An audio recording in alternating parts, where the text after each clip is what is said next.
হুগলি গ্রামীণ পুলিশের উদ্যোগে চালু হলো সাইবার পাঠশালা। কিন্তু এই সাইবার পাঠশালা আসলে কি জানুন বিস্তারিত। পড়তে পড়তে অনলাইনে নিজের অজান্তেই একাধিক সাইবার প্রতারণার ফাঁদে পড়েন পড়ুয়ারা। ফলে কখনো আর্থিক ক্ষতি কিংবা অপরাধের সাথে জড়িয়ে পড়েন পড়ুয়ারা। তাই তাদের মধ্যে সাইবার প্রতারণা সম্পর্কিত সচেতনতা বৃদ্ধির জন্য বিশেষ সাইবার মেলা চালু করল হুগলি জেলা গ্রামীণ পুলিশ। হরিপালে আজ এই মেলার উদ্বোধন করেন জেলা পুলিশ সুপার কামনাশিস সেন। আজ থেকে 3 দিন এই মেলা অনুষ্ঠিত হবে। বর্তমান দিনে অনলাইনে পড়াশোনার প্রচলন খুবই বৃদ্ধি পেয়েছে। বিশেষ করে করোনা মহামারীর পর পড়ুয়ারা অনলাইনে পড়াশোনা ছাড়াও সমাজ মাধ্যমেও অনেক বেশি সক্রিয় হয়ে উঠেছে। আর সেই সুযোগেই অসাধু ব্যক্তিরা সাইবার প্রতারণার ফাঁদে জড়িয়ে ফেলছে পড়ুয়াদের। কখনো সহজে টাকা রোজগারের লোভ, কখনো লোভনীয় অফার, আবার কখনো অজানা অ্যাপ ডাউনলোডের মাধ্যমে অর্থ উপার্জন সহ একাধিক লোভনীয় প্রতারণার ফাঁদে পা দিয়ে ফেলছে পড়ুয়ারা। এর ফলে একাধিক সমস্যায় পড়ে ব্যাহত হচ্ছে তাদের স্বাভাবিক জীবনযাত্রা। সেই সব ফাঁদ কিভাবে পড়ুয়ারা এড়িয়ে যাবেন, কোন লিঙ্ক খুললে বিপজ্জনক ইত্যাদি একাধিক সাইবার সংক্রান্ত সচেতনতা পাঠ অডিও ভিজুয়ালের মাধ্যমে প্রদান করা হলো পড়ুয়াদের। পাশাপাশি একাধিক বিষয়ে ছোট ছোট স্টল করা হয়েছে, যেখানে পুলিশের সাইবার এক্সপার্টরা রয়েছেন।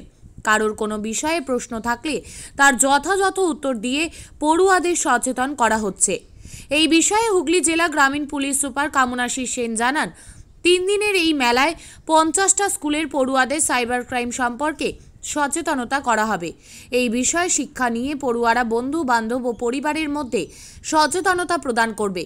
ফলে ফেসবুক, হোয়াটসঅ্যাপ সহ সমাজ মাধ্যমে প্রতারণার ক্ষেত্রে সবাই আরও বেশি সচেতন হবে এবং আর্থিক প্রতারণা থেকেও অনেক সচেতন হবে। সিঙ্গুর গোলাপ মোহিনী মল্লিক উচ্চ বিদ্যালয়ের 9ম শ্রেণীর ছাত্রী তিথি মাঝি বলেন, এই সাইবার পাঠশালা থেকে আমরা সাইবার ক্রাইম থেকে অনেক কিছু শিখতে পেরেছি। এই ক্রাইম থেকে সচেতন থাকার জন্য কি কি করণীয় তাও আমাদের জানানো হয়েছে এবং কেউ সাইবার প্রতারণার শিকার হলে 1930-এ তৎক্ষণাৎ অভিযোগ জানাতে বলা হয়েছে।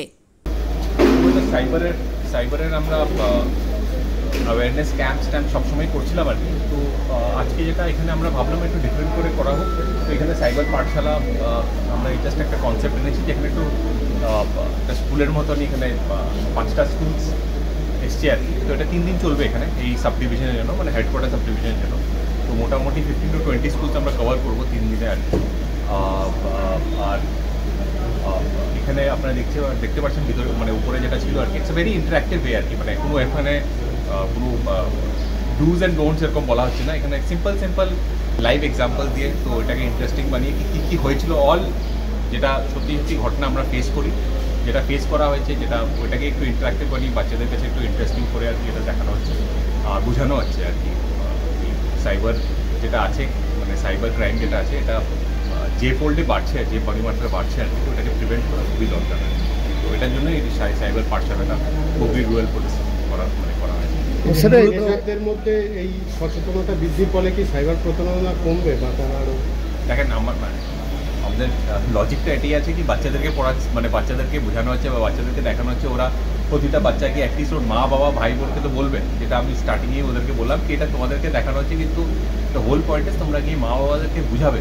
কারণ আজকাল তো ফেসবুক, ইনস্টাগ্রাম সবই আজকাল সবাই ইউজ করছে আর কি। তো অনেকজনরা জানে না কি কখন থেকে কী ক্লিক করলে আর কি কী হয়ে যায় আর কি। তো আমরা আশা করছি আর কি, তো এটাতে অ্যাটলিস্ট লোকরা মানে আমরা আরও প্রিভেন্ট করতে পারবো, যেটা সবচেয়ে ইম্পর্টেন্ট। স্যার, রাজ্যে কি এটা প্রথম? মানে এটা বলতে পারছি না আমি, মানে এটা আমার কাছে আইডিয়া নেই। করা হচ্ছে, আমরা এটা কন্টিনিউ করবো। যেরকম হেডকোয়ার্টার সাব ডিভিশন থেকে আমরা মানে পুলিশ ডিভিশন থেকে চালু করলাম, এটা আমরা আরামবাগেও করবো। আমরা আজকেই কথা বলছিলাম, আরামবাগে করবো এই কনসেপ্টই আর কি। 3 দিনে ম্যাক্সিমাম 20টা স্কুল টার্গেট করা হলো। আর আপনি দেখবেন কি 50 স্কুলস, সরি হিউজ নাম্বার, আমি জাস্ট বললাম টোটাল 50 স্কুলস আমরা এখানে কভার করছি 3 দিনে। তো আপনি বুঝতে পারছেন এরকম করে যদি প্রতিটা সাব ডিভিশনে যদি আমরা করি, তো কতটা স্কুলস আর কতটা বাচ্চাদেরকে আমরা কভার করতে পারবো। আর টার্গেটটা হলো ওটাই, ওই টিনেজ যারা পড়ুয়া যারা আছে আর কি, ওদেরকে আমরা টার্গেট করছি, ওরা নিজেও বুঝবে এবং ওদের মা বাবা বা ফ্যামিলি মেম্বারসদের ওদেরকে কেউ বোঝাবে।